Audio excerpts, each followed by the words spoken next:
यह यूनिवर्स बहुत ही अजीबोगरीब चीजों से भरा हुआ है।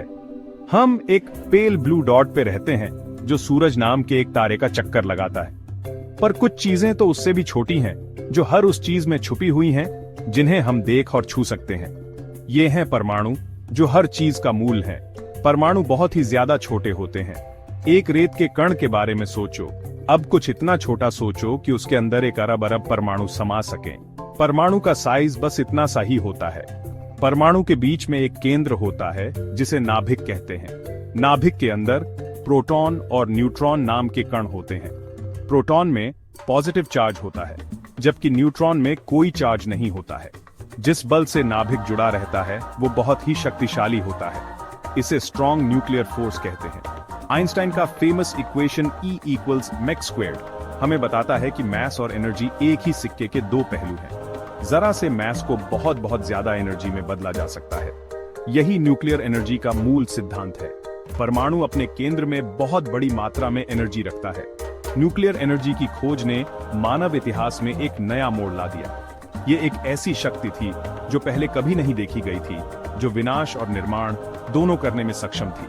परमाणु को समझने से नई संभावनाएं तो खुली, लेकिन साथ ही साथ नए खतरे भी आए। परमाणु बम की कहानी वैज्ञानिक प्रतिभा, राजनीतिक दबाव और परमाणु की शक्ति के साथ आने वाली गहरी नैतिक दुविधाओं की कहानी है। परमाणु के अंदर की एनर्जी को मुक्त करने के दो मुख्य तरीके हैं, फिशन और फ्यूजन। फिशन वह प्रक्रिया है जिसमें परमाणु के नाभिक को छोटे छोटे टुकड़ों में तोड़ा जाता है। कल्पना कीजिए कि आप एक तरबूज पर बेसबॉल फेंक रहे हैं। तरबूज टूट जाता है, उसकी एनर्जी निकल जाती है और उसके टुकड़े चारों ओर बिखर जाते हैं। यह फिशन का एक साधारण सा उदाहरण है।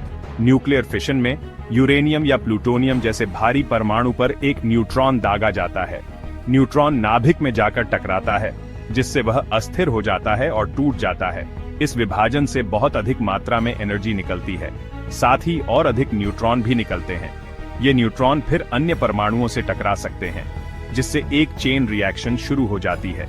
यही चेन रिएक्शन परमाणु बम की विनाशकारी शक्ति का रहस्य है। अगर इसे नियंत्रित न किया जाए तो चेन रिएक्शन तेजी से बढ़ेगी और पलक झपकते ही बहुत भारी मात्रा में एनर्जी निकल जाएगी। कल्पना कीजिए कि चावल का एक दाना हर सेकंड अपने आकार से दोगुना होता जा रहा है। 1 मिनट से भी कम समय में यह माउंट एवरेस्ट से भी बड़ा हो जाएगा। न्यूक्लियर चेन रिएक्शन की ताकत का अंदाजा आप इससे लगा सकते हैं। परमाणु बम बनाने में चुनौती इस चेन रिएक्शन को नियंत्रित करने और उसका उपयोग करने की है।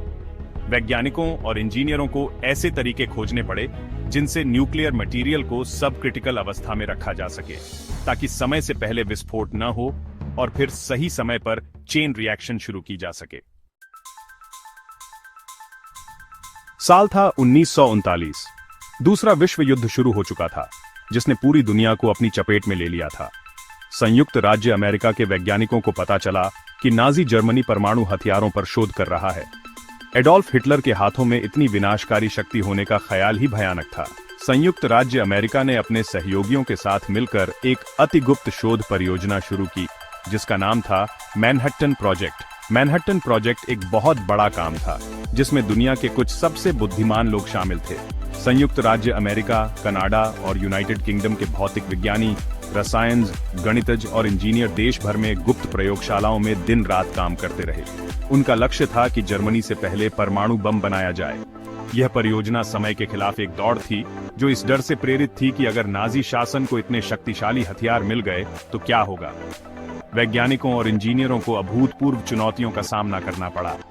वे खतरनाक पदार्थों के साथ काम कर रहे थे और ऐसे वैज्ञानिक क्षेत्रों की खोज कर रहे थे जहां पहले कोई नहीं गया था। उन पर बहुत दबाव था, क्योंकि यह बहुत जरूरी था। मैनहट्टन प्रोजेक्ट का नेतृत्व एक प्रतिभाशाली और रहस्यमय भौतिक विज्ञानी जे. रॉबर्ट ओपेनहाइमर कर रहे थे। 1904 में न्यूयॉर्क शहर में जन्मे ओपेनहाइमर बचपन से ही बहुत बुद्धिमान थे और उन्हें विज्ञान और ज्ञान का बहुत शौक था।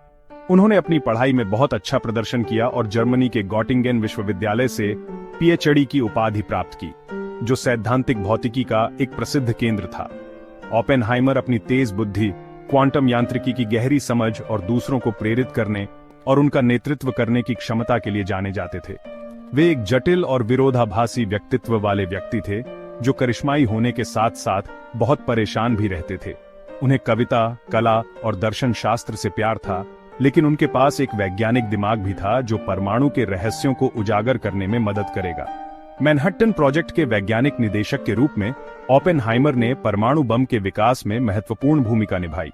उन्होंने प्रतिभाशाली वैज्ञानिकों की एक टीम को इकट्ठा किया और उनका नेतृत्व किया, बम के डिजाइन और निर्माण का काम देखा और अपने काम के गंभीर नैतिक निहितार्थों से जूझते रहे। भाग 5। विज्ञान की आग में तपा हुआ दिमाग, ओपेनहाइमर का प्रारंभिक जीवन और शिक्षा। जूलियस रॉबर्ट ओपेनहाइमर की भौतिकी की दुनिया में यात्रा उनकी युवावस्था में ही शुरू हो गई थी। न्यूयॉर्क शहर में एक अमीर परिवार में जन्मे युवा ओपेनहाइमर किताबों, कला और बौद्धिक उत्तेजना से घिरे हुए थे। उन्होंने कम उम्र से ही अपनी तेज बुद्धि का परिचय दिया, अपनी पढ़ाई में उत्कृष्ट प्रदर्शन किया और सीखने का शौक पैदा किया।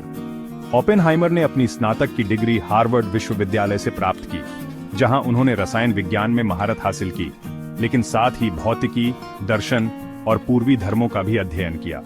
इसके बाद वे इंग्लैंड के कैम्ब्रिज विश्वविद्यालय में अपनी पढ़ाई जारी रखने के लिए अटलांटिक पार करके गए, जहां उन्होंने खुद को सैद्धांतिक भौतिकी की दुनिया में डुबो दिया। जर्मनी के गॉटिंगेन विश्वविद्यालय में ही ओपेनहाइमर वास्तव में एक भौतिक विज्ञानी के रूप में निखर कर सामने आए। गॉटिंगेन वैज्ञानिक सोच का केंद्र था, जहां भौतिकी के कुछ सबसे प्रतिभाशाली दिमाग मौजूद थे, जिनमें मैक्स बॉर्न, वर्नर हाइजेनबर्ग और नील्स बोर शामिल थे। उनके मार्गदर्शन में ओपेनहाइमर ने बहुत तरक्की की, क्वांटम यांत्रिकी में अभूतपूर्व शोध किया और 1927 में डॉक्टरेट की उपाधि प्राप्त की। यूरोप में बिताए समय ने न केवल ओपेनहाइमर के वैज्ञानिक करियर को, बल्कि उनके विश्व दृष्टिकोण को भी आकार दिया। उन्होंने फासीवाद के उदय और यूरोप में बढ़ते तनाव को अपनी आंखों से देखा। ये ऐसे अनुभव थे जिन्होंने बाद में मैनहट्टन प्रोजेक्ट में शामिल होने के उनके फैसले को प्रभावित किया। भाग 6। एक नए युग की शुरुआत, ट्रिनिटी परीक्षण। वर्षों के गहन अनुसंधान और विकास के बाद मैनहट्टन प्रोजेक्ट एक महत्वपूर्ण मोड़ पर पहुंच गया। दुनिया का पहला परमाणु बम परीक्षण के लिए तैयार था। ट्रिनिटी नाम का यह परीक्षण 16 जुलाई 1945 को न्यू मैक्सिको के सुनसान जोर्नडा डेल मुएर्तो रेगिस्तान में किया गया था।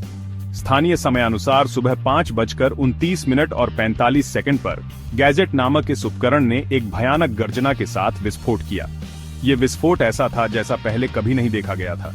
प्रकाश की एक चमकदार किरण ने सुबह होने से पहले के आकाश को रोशन कर दिया, जिसके बाद गर्मी की एक तेज लहर आई जिसने उस स्टील टॉवर को ही वाष्पीकृत कर दिया जिस पर बम रखा गया था। वातावरण में हजारों फीट ऊंचा उठता एक विशाल मशरूम बादल परमाणु युग का एक अशुभ प्रतीक बन गया। मीलों तक धरती हिलती रही और विस्फोट की आवाज सैकड़ों मील दूर तक सुनाई दी। ट्रिनिटी परीक्षण ने मानव इतिहास में एक महत्वपूर्ण मोड़, परमाणु युग की शुरुआत की। परीक्षण को देखने वाले वैज्ञानिक और सैन्य पर्यवेक्षक इसकी शक्ति को देखकर दंग रह गए। कुछ लोग अपने प्रयासों की सफलता से खुश थे, जबकि कुछ लोग उस विनाशकारी शक्ति को देखकर डर गए थे जिसे उन्होंने पैदा किया था। ओपेनहाइमर ने परीक्षण पर विचार करते हुए हिंदू धर्मग्रंथ भगवद गीता की एक पंक्ति का हवाला दिया, अब मैं मृत्यु बन गया हूं, दुनिया का विनाशक। भाग 7। हिरोशिमा और नागासाकी, परमाणु बम की विनाशकारी विरासत। ट्रिनिटी परीक्षण के 1 महीने से भी कम समय के बाद संयुक्त राज्य अमेरिका ने जापानी शहर हिरोशिमा और नागासाकी पर परमाणु बम गिराए। 6 अगस्त 1945 को एक अमेरिकी B-29 बम वर्षक एनोला गे ने लिटिल बॉय नामक एक यूरेनियम बम हिरोशिमा पर गिराया। बम शहर के ऊपर लगभग 15,000 टन TNT की ताकत के साथ फटा। 3,50,000 लोगों का शहर हिरोशिमा तुरंत अकल्पनीय तबाही का दृश्य बन गया। विस्फोट की लहर ने मीलों तक इमारतों को मिटा दिया, जबकि भीषण गर्मी ने आग लगा दी जो पूरे शहर में फैल गई। हजारों लोग पल भर में मारे गए, गर्मी से वाष्पीकृत हो गए या ढहती इमारतों के नीचे दब गए। 3 दिन बाद 9 अगस्त 1945 को फैटमैन नामक एक दूसरा परमाणु बम, एक प्लूटोनियम बम, नागासाकी शहर पर गिराया गया।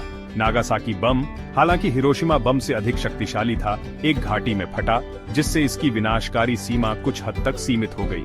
फिर भी विस्फोट से व्यापक मौत और विनाश हुआ, जिसमें अनुमानित 40,000 लोग तुरंत मारे गए। हिरोशिमा और नागासाकी पर बमबारी युद्ध में परमाणु हथियारों के इस्तेमाल के एकमात्र उदाहरण हैं। बम विस्फोटों से होने वाली मौतों की संख्या 1,29,000 से 2,26,000 लोगों के बीच होने का अनुमान है, जिनमें से कई की मौत बाद के हफ्तों, महीनों और वर्षों में रेडिएशन बीमारी और कैंसर से हुई। भाग 8, नैतिक दुविधा, मानवता पर मंडराता साया। हिरोशिमा और नागासाकी पर परमाणु बमबारी ने पूरी दुनिया में दहशत और आक्रोश की लहर दौड़ा दी। विनाश का विशाल पैमाना, नागरिकों की अंधाधुंध हत्या और विकिरण विषाक्तता के दीर्घकालिक प्रभावों ने परमाणु हथियारों के उपयोग के बारे में गंभीर नैतिक प्रश्न खड़े कर दिए। परमाणु बम के विकास और उपयोग ने युद्ध के एक नए युग की शुरुआत की, एक ऐसा युग जिसमें सामूहिक विनाश की संभावना अभूतपूर्व स्तर पर पहुंच गई। दुनिया अब मशरूम बादल के साये में जी रही थी, जो परमाणु विनाश के खतरे से घिरी हुई थी। परमाणु बम से उत्पन्न नैतिक दुविधा आज भी उतनी ही प्रासंगिक है जितनी 1945 में थी। कई देशों के पास परमाणु हथियारों का होना एक खतरनाक और अस्थिर विश्व व्यवस्था बनाता है। आकस्मिक या जानबूझकर परमाणु युद्ध का खतरा मानवता के अस्तित्व के लिए खतरा बना हुआ है। हिरोशिमा और नागासाकी के बाद के दशकों में कई बार ऐसी नौबत आई है जब दुनिया परमाणु तबाही के कगार पर पहुंच गई थी। उदाहरण के लिए 1962 का क्यूबाई मिसाइल संकट संयुक्त राज्य अमेरिका और सोवियत संघ को परमाणु युद्ध के खतरनाक रूप से करीब ले आया था। भाग 9, निष्कर्ष, परमाणु युग में शांति की पुकार। परमाणु बम की कहानी एक सबक देने वाली कहानी है। यह वैज्ञानिक प्रतिभा, राजनीतिक महत्वाकांक्षा और मानवीय कार्यों के अनपेक्षित परिणामों की कहानी है। परमाणु की शक्ति एक बार खुल जाने के बाद उसे रोकना नामुमकिन है। ये एक ऐसी ताकत है जो रोशन भी कर सकती है और नष्ट भी। जब हम परमाणु बम की विरासत पर विचार करते हैं तो हमें हिरोशिमा और नागासाकी के सबक को याद रखना चाहिए। परमाणु युद्ध की भयावहता कभी नहीं दोहरानी चाहिए। हमें एक ऐसे विश्व के लिए प्रयास करना चाहिए जो परमाणु हथियारों से मुक्त हो, एक ऐसी दुनिया जहां हिंसा और विनाश पर कूटनीति और सहयोग की जीत हो। ट्रिनिटी परीक्षण के बाद कहे गए रॉबर्ट ओपेनहाइमर के शब्द इसमें शामिल खतरों की एक भयानक याद दिलाते हैं। अब मैं मृत्यु बन गया हूं, दुनिया का विनाशक। आइए हम ये सुनिश्चित करने के लिए मिलकर काम करें कि ये शब्द फिर कभी सच न हो। मानवता का भविष्य इस पर निर्भर हो सकता है।